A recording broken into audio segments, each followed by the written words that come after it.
Hello, everyone. Lovely to see you all. Lots of familiar faces and a few new faces as well. So welcome, everyone. Really lovely to see you. And welcome everyone at home. I know a lot of you are attending this retreat on the live stream from home, but also particularly this evening, we're broadcasting on YouTube and Facebook. So to all of you at home, a very warm welcome.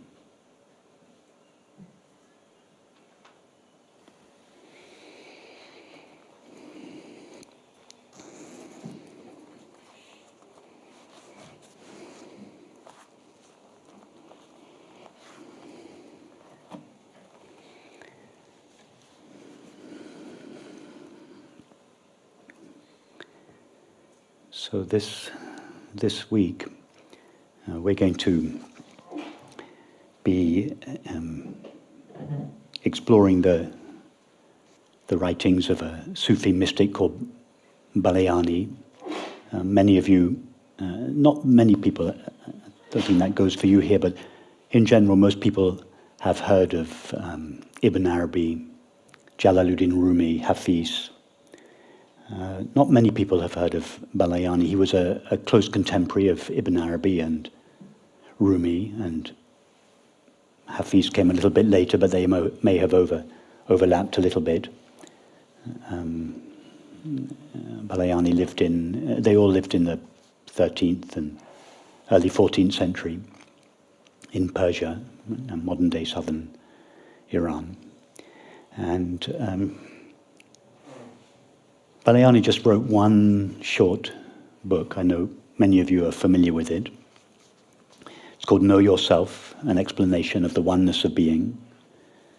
It was translated by an Arabic scholar in Oxford, a friend of mine who used to live down the road from us in Oxford. Beautiful translation. And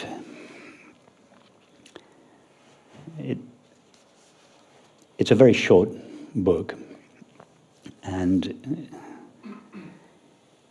it really just says one thing. There is only God's infinite being.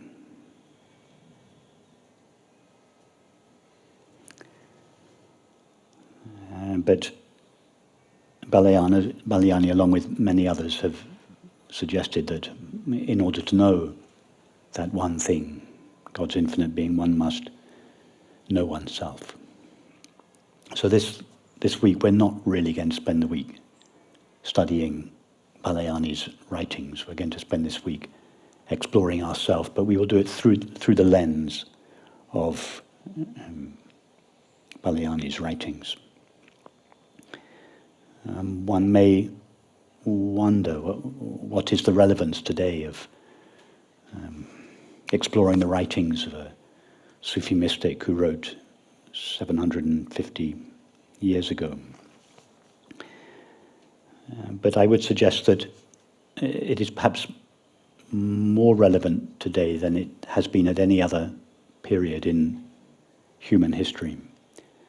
One need only turn on the news any day to see the inevitable consequences of the presumption of separation that informs our world culture.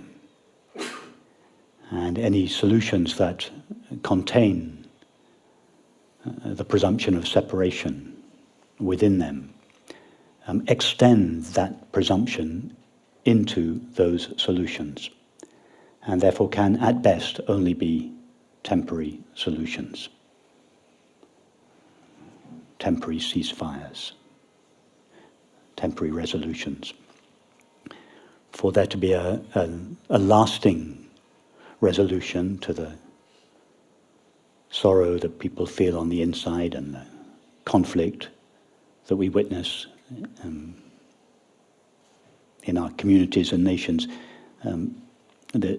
this solution cannot contain within it the presumption of separation. It has to be founded on the recognition of the unity of being. And hence the title of Balyani's book, Know Yourself, an explanation of the oneness of being. So I consider this the study of the nature of being the most important endeavor any human being could embark on. And the recognition of the unity of being is the greatest contribution anyone could make to humanity. And it is, of course, no coincidence that the words "know yourself" are also the words that were carved above the entrance to the Temple of Apollo in Delphi 2,500 years ago. And these words stand as an invitation at the dawn of Western civilization, inviting us all to recognize the unity of being, the being we share with everyone and with everything. So I cannot imagine a time in history where it is not more important to be exploring the nature of being. And there are few people that I've ever come across in all the spiritual literature that I have ever read that speak of the unity of being in a simpler and more radical way as does Balyani. I consider this book, I consider it the pinnacle, really the pinnacle of philosophy, the original philosophy, and I consider it the highest and most refined formulation of the non-dual understanding, or one of them, from any time and in any culture.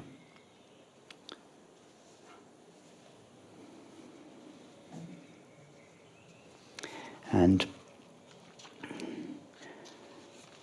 Balyani starts by explaining that really his entire book is a commentary on the meaning of the saying of the Prophet Muhammad, namely, whosoever knows their self knows their Lord. By the Lord, God, of course he means the ultimate reality, that which truly is. And he is saying essentially that in order to know reality, in order to know that which truly is, in order to know what anything truly is, one must first know oneself. And self-knowledge is, as such, the highest science, the foundation of all philosophy, and the highest science. Why is it not possible to know the nature of reality by studying the world or studying the universe? Because everything we know of the world or the universe is mediated through sense perception. And everything that is known through sense perception, is a reflection of it carries within it the characteristics and the limitations of the faculty of perception through which it is known. In other words, everything we know of the universe is mediated through perception and shares the limits of perception. Therefore, it is not possible to know reality or ever to come to an understanding of the nature of reality by exploring the world. The only way it is possible to know the nature of reality is to know the nature of one's own being. Hence, Balyani suggests, whosoever knows their self knows their Lord, knows the ultimate reality of the universe. And this is, of course, completely consistent with the Christian tradition. I and my Father are one. The nature of my being and the nature of the ultimate reality of the universe are one and the same. In the Buddhist tradition, nirvana and samsara are one, and so on. This understanding that lies at the heart of all the great religious and spiritual traditions.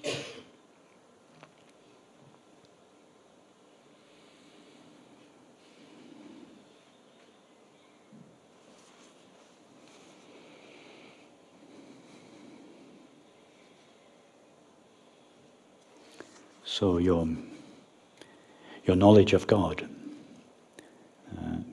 is dependent on your knowledge of yourself. Therefore,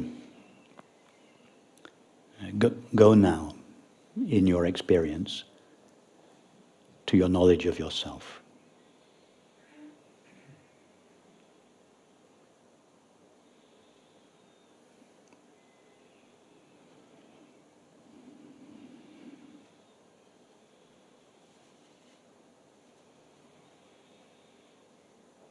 Before you know what you are,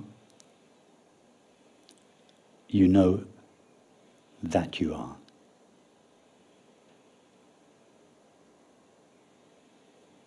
Before you know anything about yourself, you know that you are.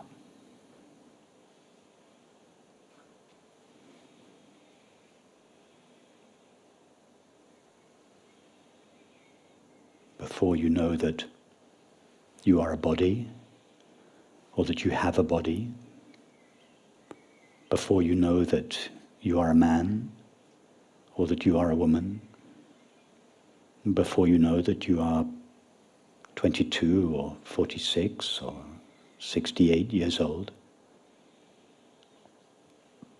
before you know that you are healthy or sick, before you know that you are attending a meditation retreat, before you know that you are married or single, before you know that you are a mother or a father or a sister or brother,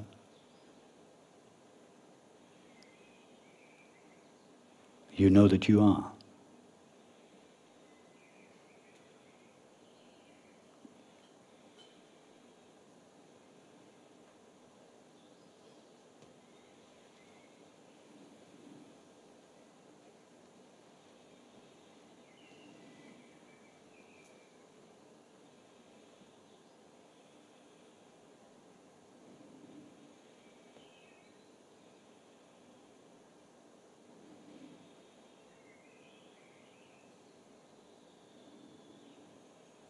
In other words, your knowledge of simply being, the awareness of being, is your primary, most essential experience.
everything else that you know about yourself, apart from the knowing of being, is incidental, not essential.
If you go deeply into the experience of just being, prior to the arising of thoughts and perceptions, you find no limits there.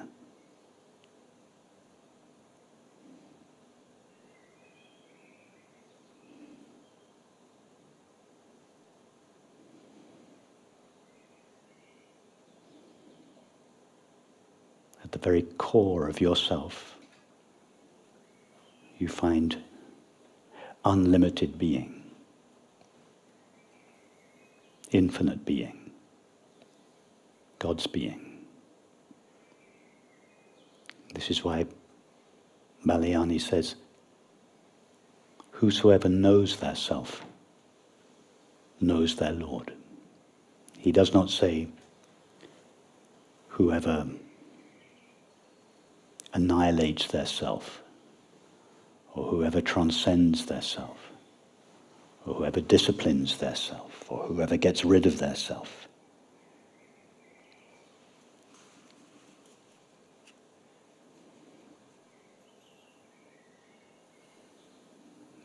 To have to transcend yourself, or get rid of yourself, or discipline yourself, or annihilate yourself would suggest that there was a self in you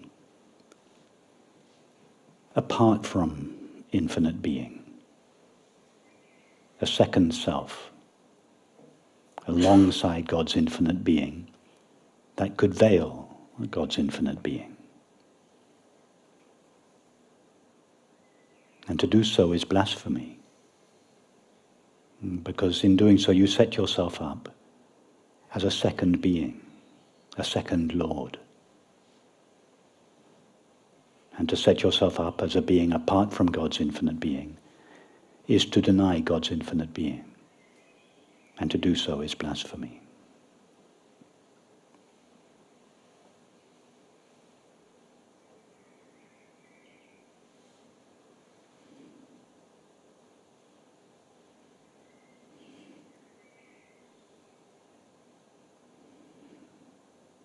Many of the religious and spiritual traditions, in fact, all of them,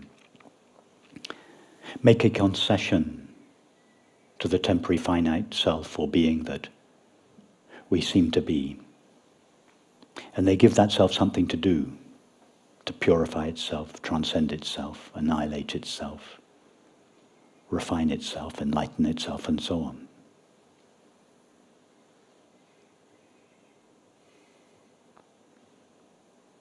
But Balyani is absolutely radical.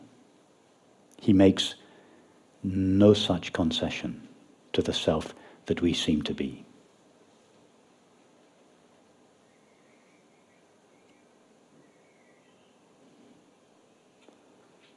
And that's, he does not give you anything to do. To give you something to do would be to credit you with an existence of your own.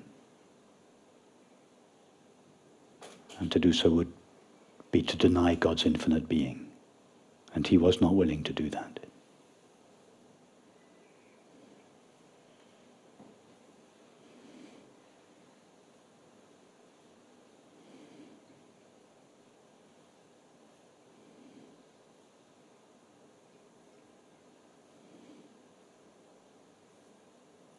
So in his writing you find no practices, no methods, no disciplines, no pathways.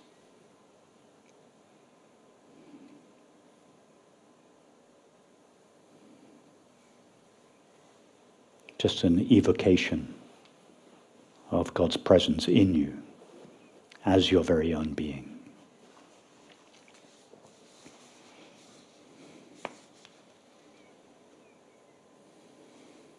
Praise belongs to God, before whose oneness there is no before, unless the before is He, and after whose singleness there is no after, unless the after is He.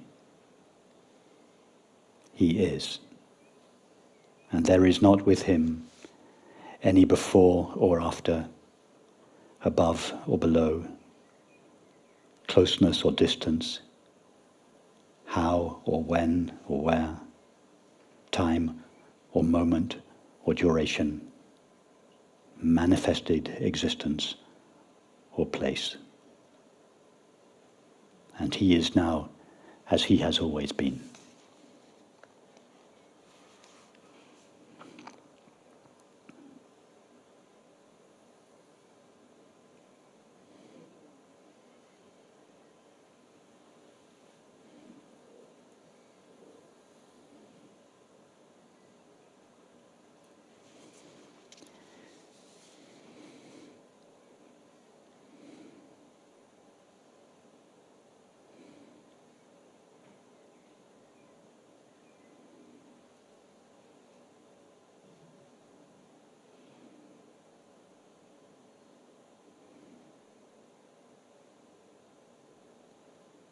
if you go very deeply into the experience of simply being prior to thought,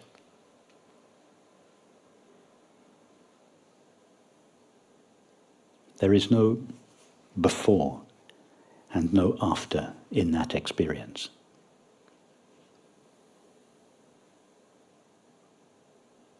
Without reference to thought, you do not experience being lasting in time.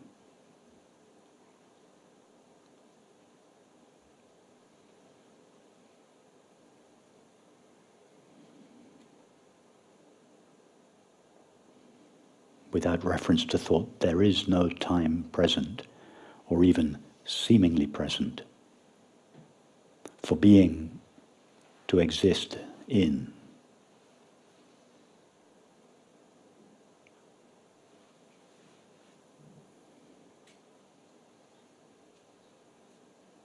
Being eternally is. You eternally are. And this eternal being, this ever-present being, is neither a moment in time, nor does it have duration in time. It simply is eternally. You simply are eternally. Not everlasting, but ever-present.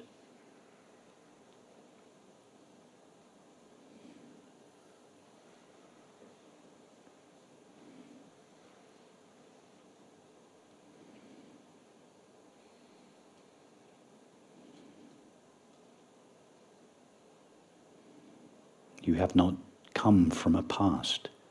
You never existed in a past.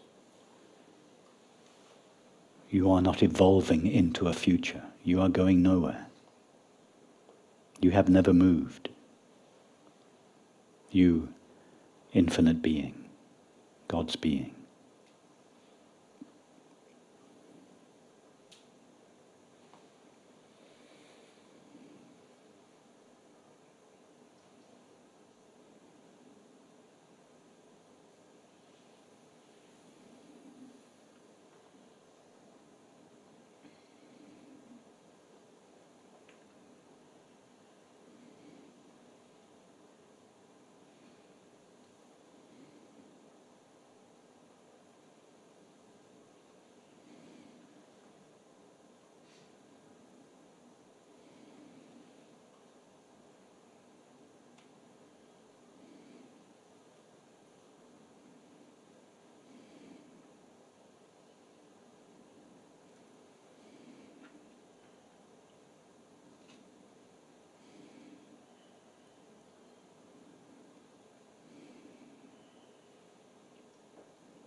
Look very closely at the experience you call now.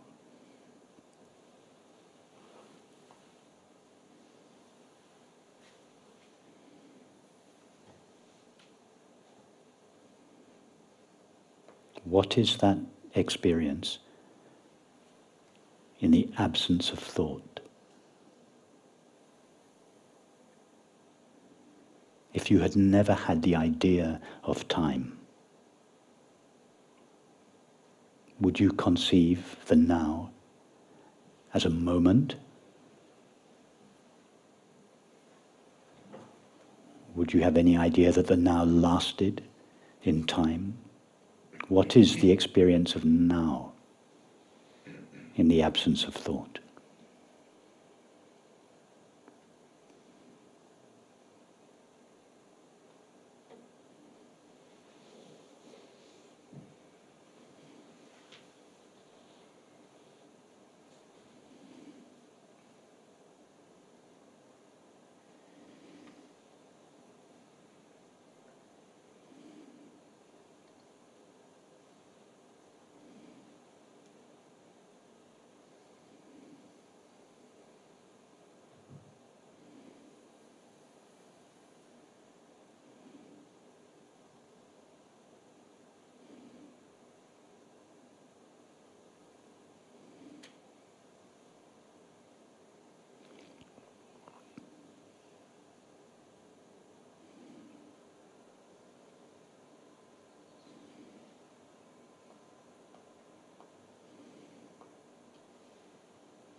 Imagine your faculties of thought and memory do not exist.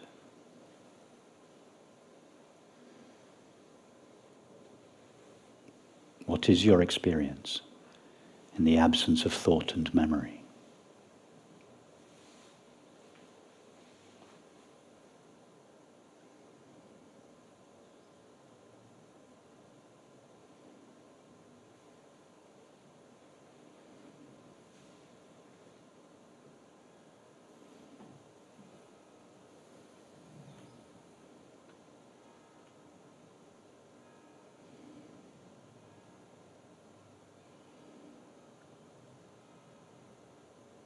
Thought and memory are not essential to you. They are what you know.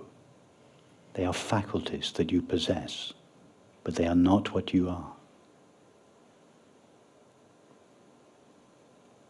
In the absence of thought and memory, what are you?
And now ask yourself the question, what is your experience of yourself in the absence not only of thought, but of perception?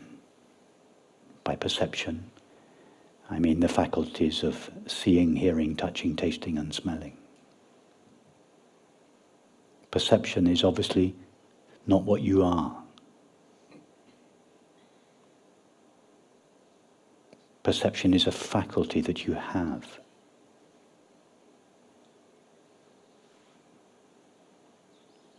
What are you in the absence of perception?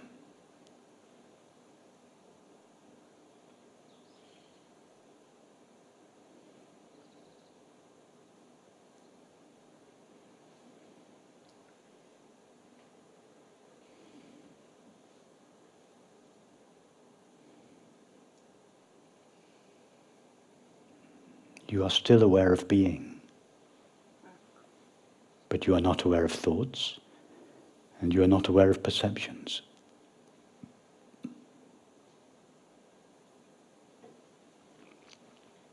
It's enough to explore this in your imagination. Don't worry if thoughts and perceptions continue. Just don't refer to them.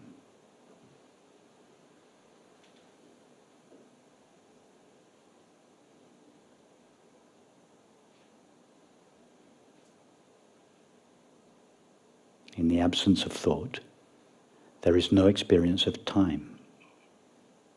In the absence of perception, there is no experience of space.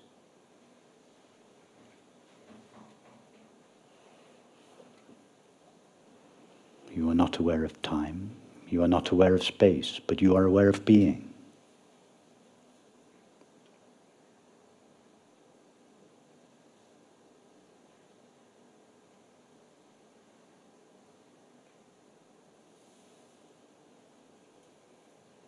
And the experience of being, the awareness of being, which is your most intimate, ordinary, familiar experience, is not extended in any dimension. It is not extended in a single dimension of time. It is not extended in 3 dimensions of space. It has no dimension. And yet you are having the experience of being. You are aware of being.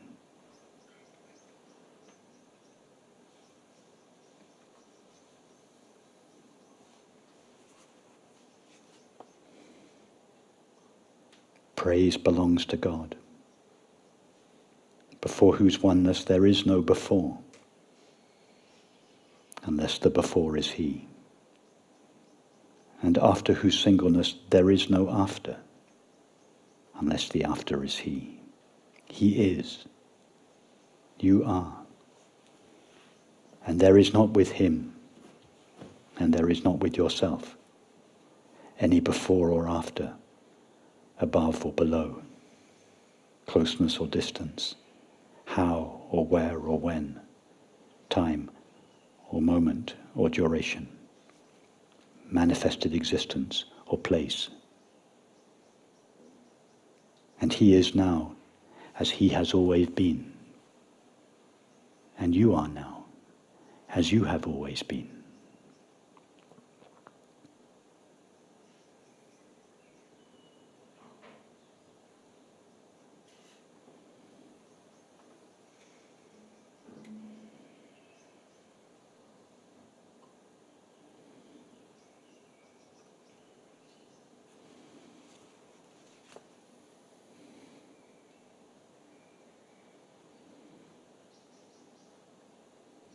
There is not with Him any before or after, above and below. That is, in the pure awareness of being, there is no time or space. There is no closeness or distance. In other words, there is no relationship.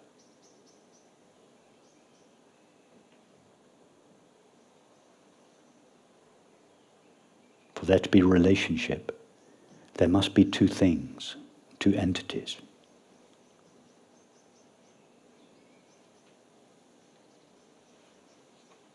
And for there to be 2 entities, there must be time and space for those 2 entities to exist in. But in your being, in the experience of simply being, there is no room for 2.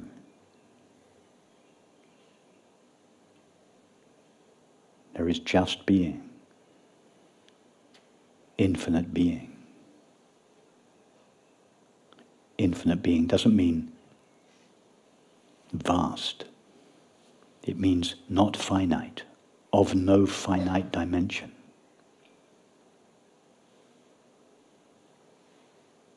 Eternal being. Eternal doesn't mean everlasting. It means ever present, not in time. In reality, there is no time in which being could exist.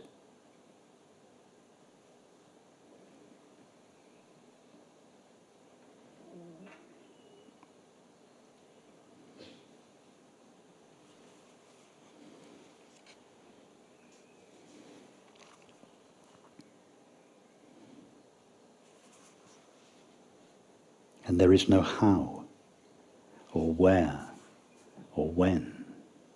There is no method, no practice.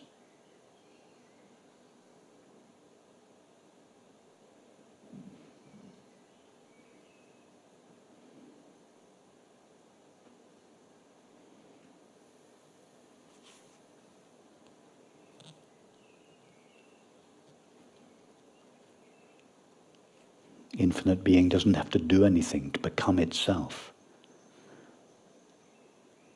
It does not have to expend any energy to maintain itself. It simply is itself eternally, naturally, effortlessly.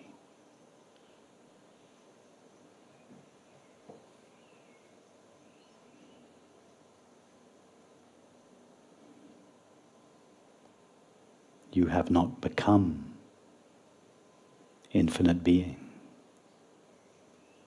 You did not cease to be a temporary, finite being. You are just knowing yourself as you are. And in knowing yourself as you are knowing God as God is.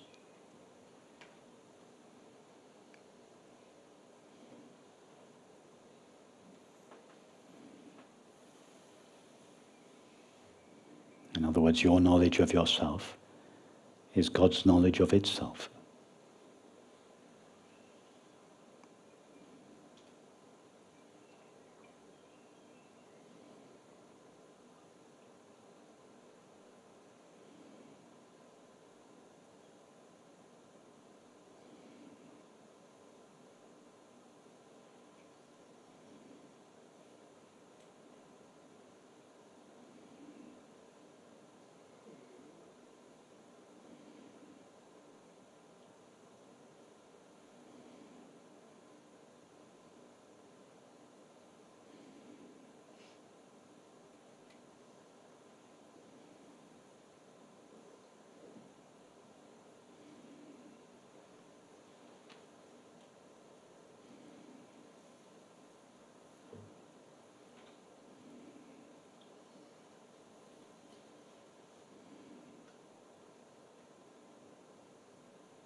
You, infinite being, live in eternity.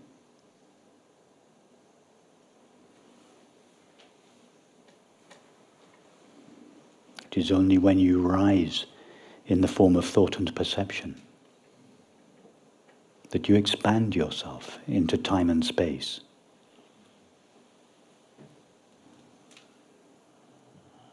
And then localize yourself as an entity within that time and space.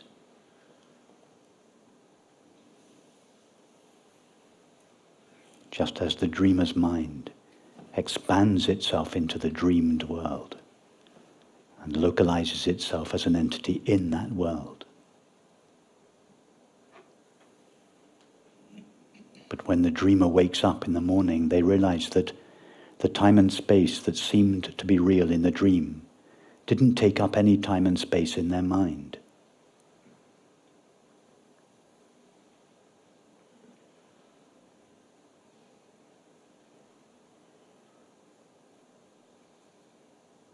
Likewise, the time and space that seem to be real from the point of view of thought and perception, in other words, from the point of view of the finite mind that you seem to be,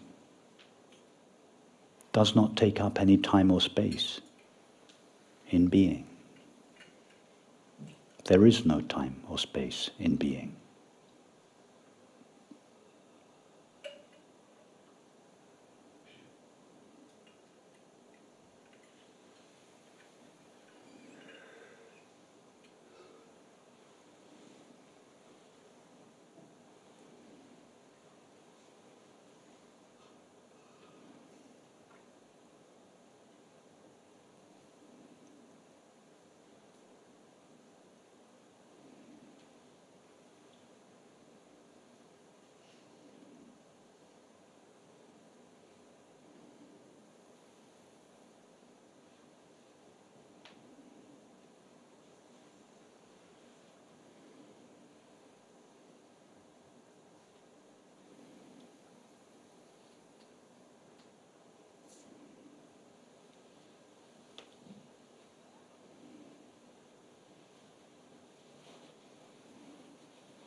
Just sink deeply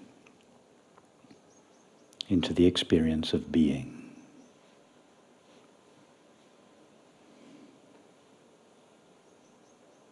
And your being will either gradually or suddenly be divested of the limitations that it borrows from thought and perception, and will stand revealed as the infinite in eternity.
So this week together we will not start as a temporary, finite self or being, and gradually make our way towards infinite being.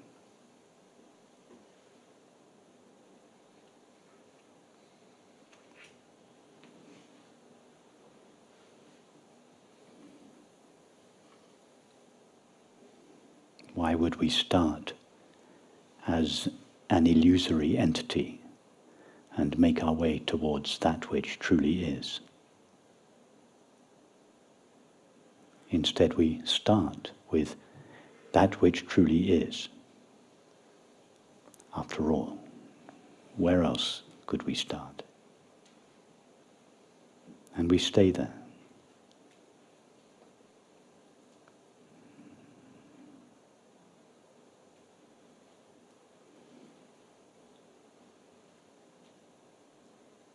And as we stay there, as we abide as that,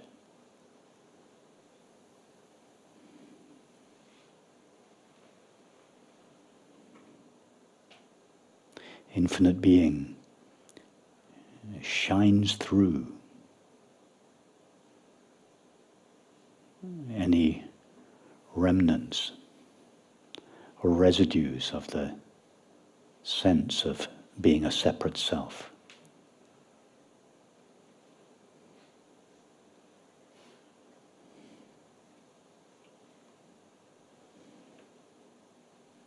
Like the sun shining through the mist in the early morning, gradually evaporating that mist in its radiance.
Okay, we'll leave it there for this evening.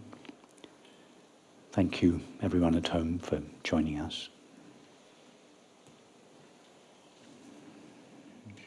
Thank you. Good night.